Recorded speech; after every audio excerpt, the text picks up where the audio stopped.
All right, so for this quiz and probably for the rest of the year, the key to understanding proteins is going to be understanding this amino acid structure.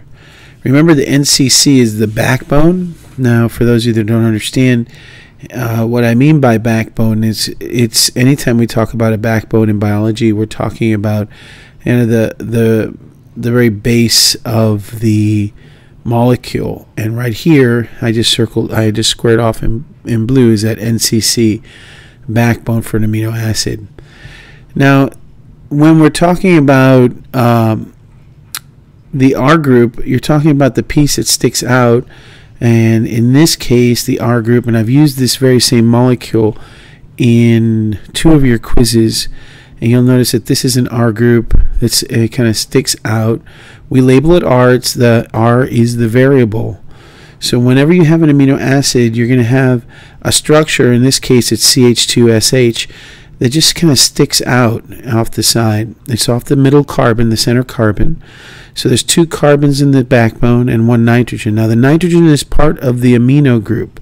Now remember that an amino group is, when we're talking about an amino group, it's NH2 or NH3. In this case, it's NH2 because there's no charge on it. When you have NH3, it'll be a plus charge. So this is your amino group on this amino acid.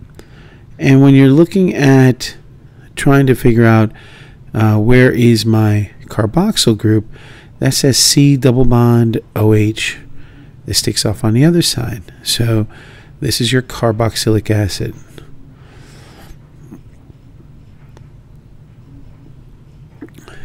So there's where you get your amino acid. We've gone over this structure many times, and as I said, it's been on 2 quizzes where I asked you about the sulfhydryl group, and I asked you about the carboxyl group, and I asked you about the amino group. This is not the first time you've seen this molecule. The other thing that we have gone over a lot so far and over the last couple of weeks is this idea of condensation synthesis or dehydration synthesis, right? Condensation or dehydration synthesis. There's the word dehydration synthesis. You've seen this picture in your notes before. And that's when you take these blocks and you combine them, and out comes water, and you make a bond between the two, and linking these into a polymer or a chain.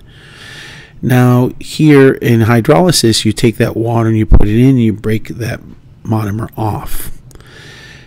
This happened we went over this process and we applied it to the polymer of glucose that we call cellulose or starch, and we broke off sugar molecules off of the sugar monomers, glucose monomers, off of a polymer of glucose, right? And now we're doing it with amino acids. Now, instead of glucose being your monomer or monosaccharide being your monomer, now you have this amino acid as your monomer, okay? So we're breaking these off one by one and or adding them on, in this case here, and breaking them off here. So dehydration synthesis is putting them together. Hydrolysis is taking them apart. You got to get that straight, all right, on your quiz and for the exam that follows. The amino acid is the monomer of the protein. Here is one amino acid. You'll recognize the NCC carbon backbone, which is all of this in black, and the residue, which makes each amino acid unique, is simply going to be denoted by an R and 1 for the first residue of this amino acid. This tutorial aims to show you how we can link these amino acids together to create the polymer form of a protein. If there's only a few amino acids, we call that a peptide. If there's many amino acids, it is a polypeptide. In this example, we're just going to add in 3 amino acids and link them together. So, the first thing that we need to do is we need to create a linkage between this amino acid and this amino acid. And to do so, we invoke something called a dehydration reaction. A dehydration reaction is exactly what it sounds like. To dehydrate something means to remove water.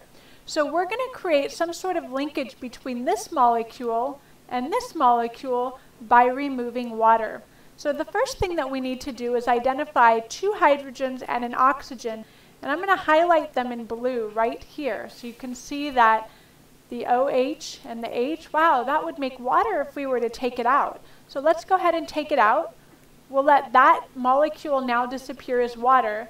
And what we have is a carbon that needs to form a covalent bond with something, and this nitrogen, which needs to form a covalent bond with something.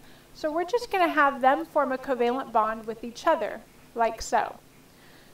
This resulting covalent bond that links one amino acid to another amino acid along the backbone is called a peptide bond. We're going to go ahead and shorten it so we can make it more accurate. So again, it's still in purple. We've now linked amino acid 1 to amino acid 2, and what we're going to want to do is bring over amino acid 3 into the vicinity and link it with this growing chain. And again, we're going to do a dehydration reaction. So we need to identify oxygen and 2 hydrogens, and I've highlighted them in blue. We're going to have them disappear and become water. And now we need to take this third amino acid and move it over to the chain and create that covalent bond. So the resulting molecule will look something like this.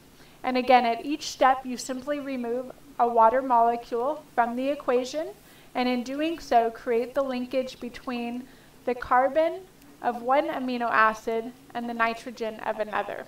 Notice that the residues, which again are just denoted by R1, R2, and R3, do not play any role in linking the peptide together.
Okay, so we talked about folding. So in order to talk about folding, we're talking about structure. So let's talk about the levels of structure. Some of you are confused about what quaternary means. Some people think quaternary means you have 4 peptides. That's not true, all right? So when we say primary, secondary, tertiary, and quaternary, we're talking about levels of protein structure. So in the first level or primary protein structure, you're talking about what is the sequence of amino acids. Is it R1, R2, R3, R4, and then back to R1 and 3 and 4, 4, 4, 21, right, 20, 19, 17, whatever the sequence is for however long the polypeptide is. Remember, some polypeptides can be 1,000 amino acids long. The key is that whatever that sequence is, that's the primary structure. That's it. It's just that simple. It's just the sequence or order of amino acids as they're bonded together through peptide bonds. So secondary structure is when we have alpha helices or beta pleated sheets forming. Those are the 2 that we've talked about with secondary structure, and that's when the the peptide bonded backbone starts to interact with the rest of the other amino acids in the backbone. The NCC part starts to interact with itself. And because of geometry, they either form this alpha helix or they form this beta-pleated sheet. And different regions, depending how long it is, a really long polypeptide might have a bunch of alpha helices and then some beta-pleated sheets regions, and etc. But the key is that this is due to the backbone, right? So this is this hydrogen bonding and ionic bonding that might be occurring within the backbone is what's making this shape occur, this alpha helices or this beta-pleated sheet. And you made these in class, right? You made these structures in class, and we took it then to the next level. We did the primary sequence. Remember the colored dots? Well, that's these amino acids, right? And you remember twisting, either choosing to do an alpha helix or a beta-pleated sheet? Well, that was the secondary structure. It has to do with what part? Well, I hope you said had to do with the backbone, okay? It has to do with the backbone. Okay, so then the tertiary structure, that here we're talking about the overall three-dimensional shape. Now, how does this thing twist and turn? Now there, it's because of the R groups. Now the R groups, remember, can be polar or non-polar. They can be hydrophilic, which means they can be polar or ionic, either positive or negative. The side chains we're talking about here, the R groups. Or they can be nonpolar. So there's like 10 hydrophilic and 10 hydrophobic amino acids. And that bonding and interaction between them twists and turns a protein into a particular shape. Again, what's the key example that comes over and over again is this hemoglobin thing, right? So if you think about one of those hemoglobin molecules, just one, not all four. Now here in the quaternary shape, you have 1, 2, 3, 4. They're in 4 different colors. So any one of them, the green one, the purple, the yellow, and the blue, any color, just pick one. That shape is the tertiary structure. It's a structure of the one polypeptide that's twisted and turned and folded, just like you folded your protein, your polypeptide in the activity. These fold naturally because of water, the existence of water and their charges and their attractions, hydrogen bonding and ionic bonding that's going on. They fold in their particular shape. All of it resulting from the sequence of amino acids. The primary structure determines all of this. Now, once you have your one polypeptide, either the green, the purple, the blue, or the yellow, in the case of hemoglobin, it would be 2 beta chains and 2 alpha chains, right?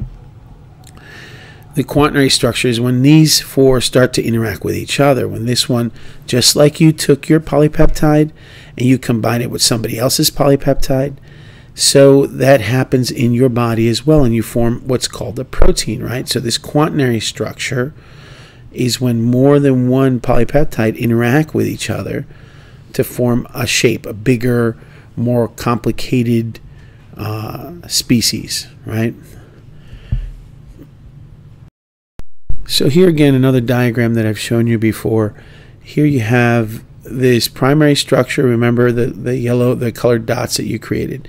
This sequence, again, can be very long. The sequence of amino acids can be very long, held together by peptide bonds. It's NCC chain backbone with all kinds of side chains sticking out, any number of which can be any one of 20 amino acids.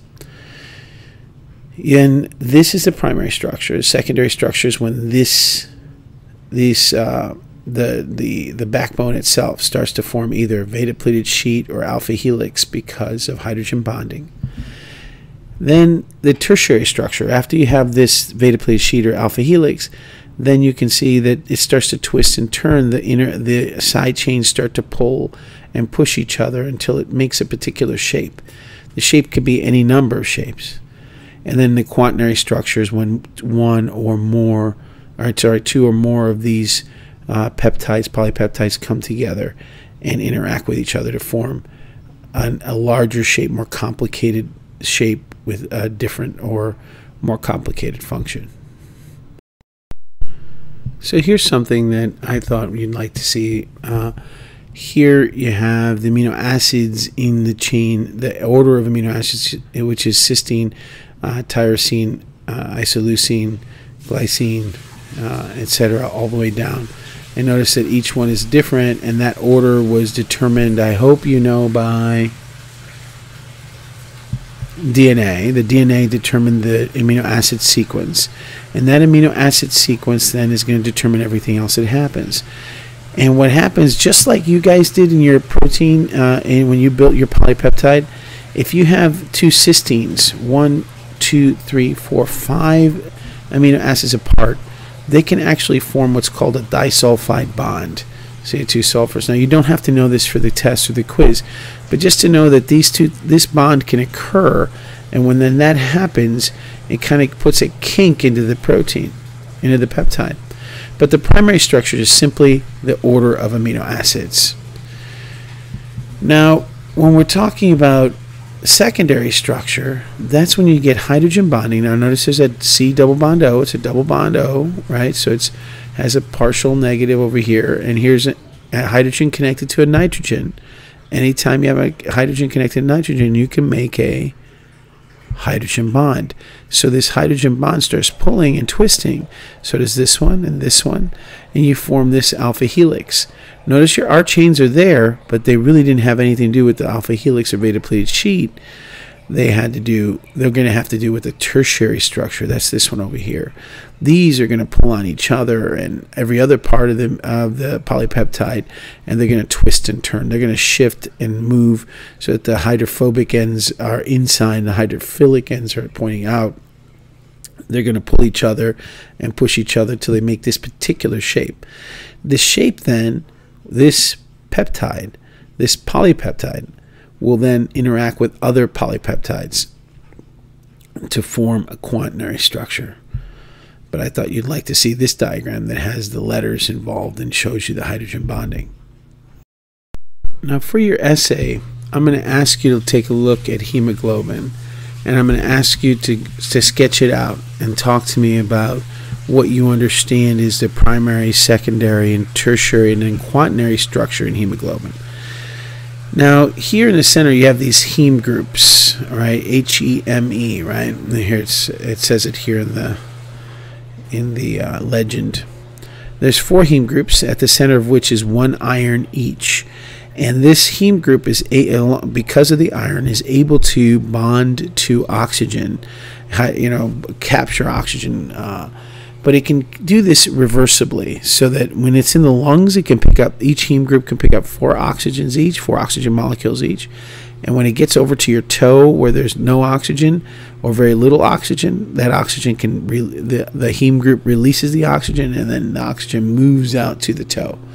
So all the oxygen is moving in this direction, from this hemoglobin moves out towards the toe. And that's where it interacts. Now, what's interesting is, and important here, as far as proteins are concerned, is that you have 2 alpha, one here, 1 alpha 1s, and 2 betas. And you can put the betas and alphas anywhere as long as when you sketch it out. Again, you do not have to draw this. You don't have to memorize the shape. Just kind of come close to or resemble the shape when you're sketching it out. You sketch out an alpha, 2 alphas, you label it alpha 1, alpha 2, and you label the other 2 beta 1 and beta 2. Because this is a 3-dimensional shape, you can twist and turn this any which way you want, but just the 2 betas are here and the 2 alphas are here, or you can put the 2 alphas here and the 2 betas here, or 2 betas here and 2 alphas here, however you want to do it. But just make sure that you have 4 chains. Right, 4 chains, and that I can identify when you sketch it out. I can see that there's 4 chains, and that they're in. See how these are interacting with one another. Show that they're interacting with one another by making sure that they're touching. Don't draw 4 separate chains. Okay, so you have these 4 chains of amino acid sequences, 4 polypeptides with 4 heme groups, 1 in each polypeptide, creating this molecule that's able to capture oxygen. This amazing molecule that can capture oxygen when there's a lot of oxygen. It's your lungs, and then release it where there's little oxygen, like in your toe or your muscle or your heart or wherever it is in your body that's not exposed to air, right?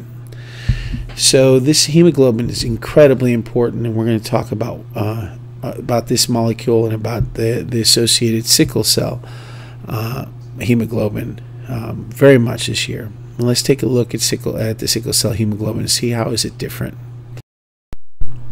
What to me is so amazing about the sickle cell hemoglobin is that in the amino acid sequence, in the DNA, and therefore the primary structure of the amino acid sequence, because what determines the primary structure or the amino acid sequence? I hope you said DNA. Because the DNA is different in one spot, what we get is, instead of getting valine, histidine, leucine, threonine, proline, glutamic acid, so 2 glutamic acids in a row. Instead of that, this 6th position, right? Valine, histidine, leucine, threonine, proline, everything's the same up to then. This, instead of glutamic acid, you have valine. Boom, you have a problem with your hemoglobin, with this chain, with this beta chain. Now this beta chain can't capture oxygen correctly, doesn't fold properly. And because it doesn't fold properly, just because of this one amino acid difference, instead of glutamic acid, you have valine here. Because of this one difference, this polypeptide changes, and it changes the oxygen concentration, changes the way the whole thing folds, and you get, instead of a normal cell, a sickled cell, which then causes even more issues for a person who has this disease. So we've talked about folding, we looked at hemoglobin, and here's our friend hemoglobin again, 2 alphas, 2 betas, heme groups in the center. Notice that there's no heme groups drawn here. When you draw it, when you sketch it out on your essay, I hope you put the little heme groups so that you can label it. You know, this particular protein, because of the way these peptides fold, and because of the iron, this can carry oxygen. This here, catalase, is an enzyme that catalyzes a reaction. Myoglobin is the hemoglobin that is the globin that babies make. They're able to capture oxygen. It holds on to oxygen at different concentrations than hemoglobin does. Myoglobin is used in whales and etc., where they have to go dive deep into the ocean. Collagen is a protein that makes up your skin and your tissue, your connective tissue. We talked about that when we talked about scurvy. And a vitamin that's necessary to make collagen fold correctly is vitamin C, and that's why the old seamen of years gone by would have issues because they didn't have refrigerant, they didn't have fresh fruits or vegetables, and their skin, their connective tissue would start to fall apart. Here's another chymotrypsin, another enzyme, and calmodulin, and phosphocarrier protein HPR, and insulin. Look how small the insulin molecule is. It has to do with diabetes, which we'll talk about later. Alcohol dehydrogenase. This enzyme is able to take alcohol in your body and break it up and make it inert. Because alcohol is a poison, this enzyme actually makes the poison not an issue any longer, made non-poisonous. Porins are small molecules that allow for things that come across the membrane. Notice how the structure of this protein, the way this protein folds, gives you a small opening in its center. That opening allows for things to come in and out of the cell. So each of these openings are going to create an opportunity for something to come in and out of the cell. So these are proteins end up being the doorways for cells to come in, for things to come in and out of the cell. Here's deoxyribonuclease, an enzyme that helps to manipulate DNA, and there's DNA being manipulated. So over and over and over again, we have examples, and there's thousands and tens of thousands of different proteins, and they all fold differently, making different shapes, and each shape has to do with its function.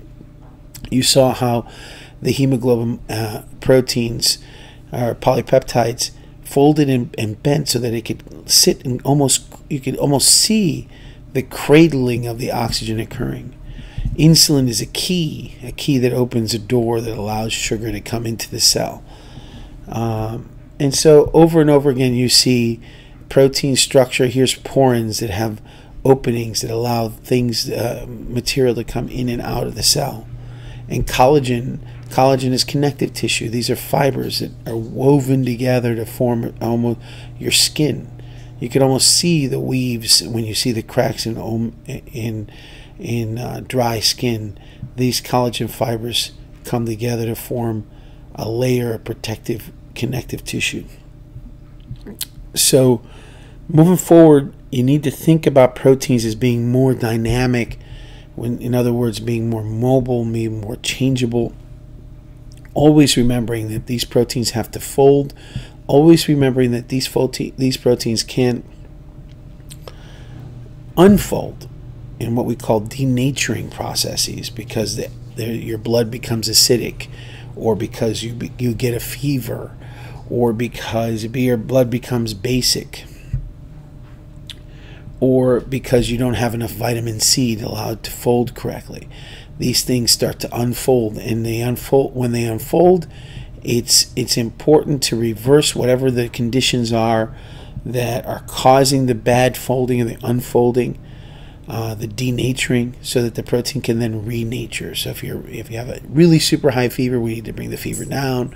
If you have a high pH, we need to bring your pH down to normal level, etc., etc. So that's the whole idea of protein folding, and how do we make polypeptides? How do we make peptides? What is it that's going on? Our next step, after we look at DNA next week, and then we look at lipids after that, we'll start talking about how do we make these, what enzyme does it, where does it occur, right after we finish the cell.